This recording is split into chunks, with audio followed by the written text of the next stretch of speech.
सिंध हुकूमत पारां school education खाते में वधीक 4759 उस्ताद ऐं ऑफिसर्स भर्ती करण जो फ़ैसिलो कयो वियो आहे। वॾे वज़ीर मुराद अली शाह भर्तियुनि जी मंज़ूरी ॾेई छॾी। नयूं भर्तियूं सिंध पब्लिक सर्विस कमीशन ज़रिए कयूं वेंदियूं। सेक्रेटरी तालीम नयनि भर्तियुनि जे लाइ सिंध पब्लिक सर्विस कमीशन खे सिफ़ारिश बि उमाणे छॾी आहे। 16 ऐं 17 ग्रेड जा उस्ताद ऐं ऑफिसर्स बि भर्ती कया वेंदा। 16 ग्रेड जे हाई स्कूल टीचर्स जूं 2315 भर्तियूं कयूं वेंदियूं।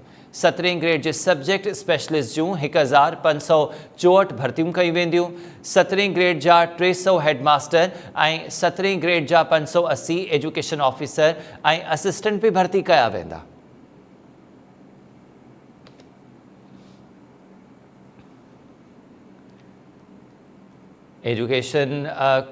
स्कूल एजुकेशन खाते में वधीक 4759 उस्ताद ऐं ऑफिसर्स भर्ती कया वेंदा। वॾे वज़ीर मुराद अली शाह नयनि भर्तियुनि जी मंज़ूरी ॾेई छॾी आहे। नयूं भर्तियूं सिंध पब्लिक सर्विस कमीशन ज़रिए कयूं वेंदियूं। सेक्रेटरी तालीम नयनि भर्तियुनि जे हवाले सां सिंध पब्लिक सर्विस कमीशन खे सिफ़ारिश बि उमाणे छॾी।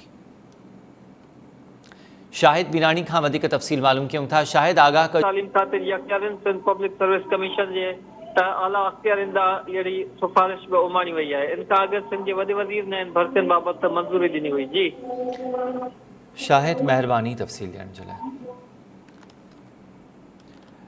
आगाह कयूं पिया वाक़ई त सिंध हुकूमत तरफ़ां स्कूल एजुकेशन खाते में वधीक 4759 उस्ताद ऐं ऑफिसर्स भर्ती करण जो फ़ैसिलो कयो वियो आहे। वॾे वज़ीर भर्तियुनि जी मंज़ूरी ॾेई छॾी। नयूं भर्तियूं सिंध पब्लिक सर्विस कमीशन ज़रिए कयूं वेंदियूं। सेक्रेटरी तालीम इन हवाले सां सिंध पब्लिक सर्विस कमीशन खे सिफ़ारिश बि उमाणे छॾी आहे।